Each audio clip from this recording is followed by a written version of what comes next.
是很好，所以我会讲英语。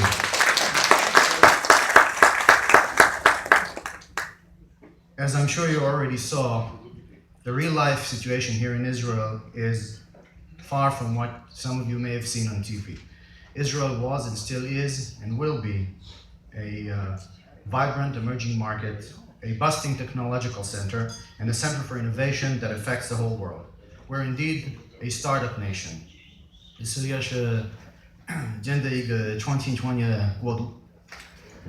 I assume that all of you that came to Israel already know the big advantages that Israel offers for Chinese businesses that are looking for new investments and new business associates and partnerships. This whole country is like a giant research lab. The number of companies that develop new technologies here is enormous comparing to how small country we are. Another big advantage is the fact that Israeli companies, especially those that offer new technology and work in fields like software, like medical research, like medical equipment, like water improvement, water purification, telecommunication, etc., all of those companies enjoy a wide open door policy in the United States and in Europe. In that sense, such Israeli companies can serve as a terrific partner or business associate, offering a gateway for Chinese companies to seek and to penetrate the US and the European markets. But all that would not have had a practical effect if Israel was difficult to work with because of legal complications.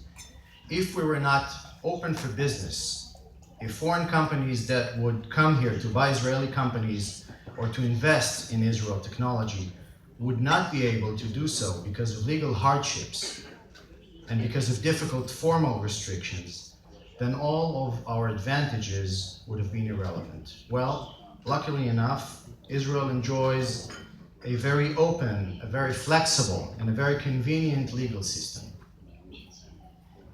Our corporate law and our commercial law generally allows foreign companies that wish to develop business operations in Israel to do so freely.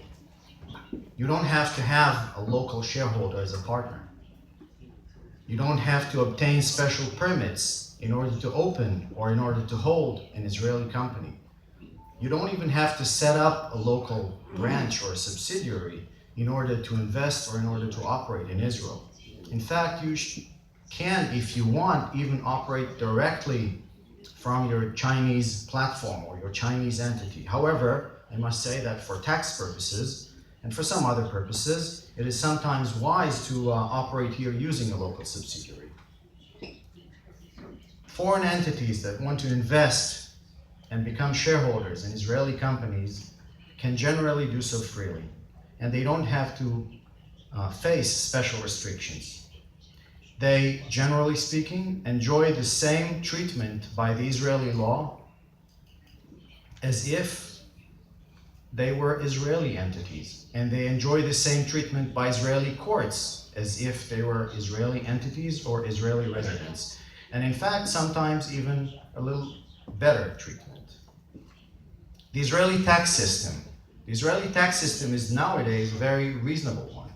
Our corporate tax is 26.5%. Now, that is not a very low tax rate. But in comparison to other developed countries, it's also not very high. And the good news is that tax can also be reduced sometimes if you use good legal and tax advisors to as low as 15%, and on some cases, even as low as 0% tax. Interest paid to foreign companies that lend money to Israeli entities is subject to a very low withholding tax. And if you use good legal advisors and professional tax planning, then Israel-wide network of double taxation treaties can be a great advantage and can even reduce the withholding of tax to as little as 5% or sometimes 0% tax.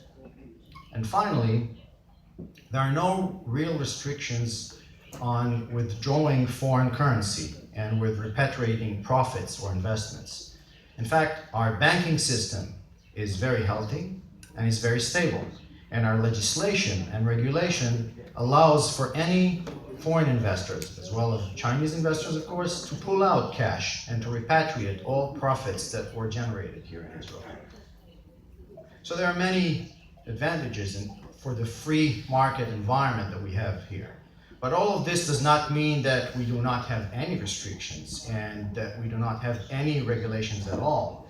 Some kinds of restrictions do apply. Some kinds of investments, some kinds of M&As, some kinds of technology acquisitions are subject to regulations and are subject to some restrictions. And let me give you a few examples for this.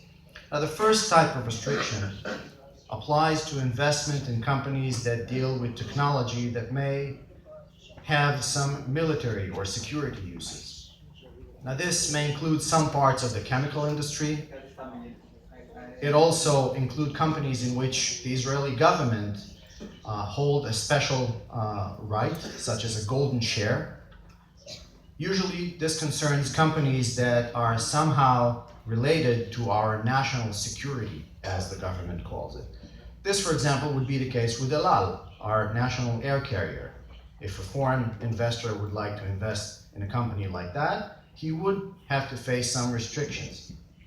And of course, it also may include even software companies that deal with cyber technology, cyber capabilities, or cyber protection technologies.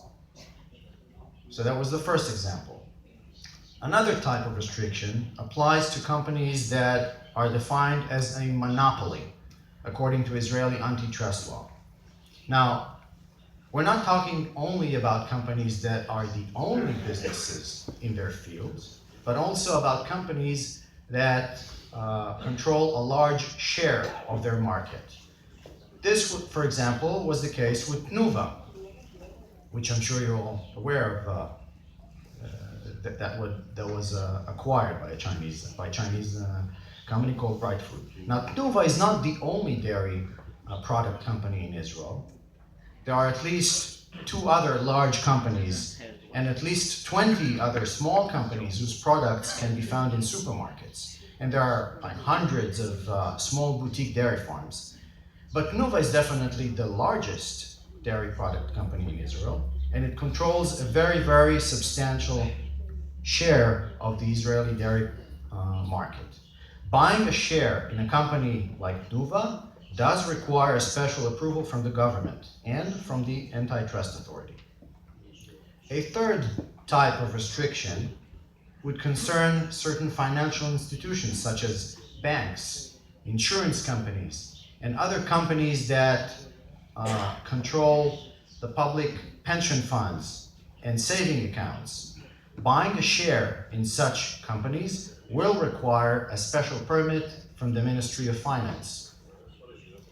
A fourth type of restriction that should be mentioned is concerning companies that in their earlier stages obtained some financing and support from the government, from the Israeli government, mainly for their R&D activities. This is usually obtained through a body called the Chief Scientist that was mentioned before by Mrs. Paris here in the Ministry of Economy.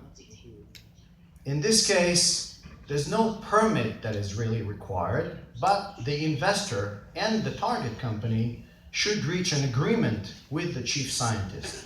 And the agreement will concern the M&A.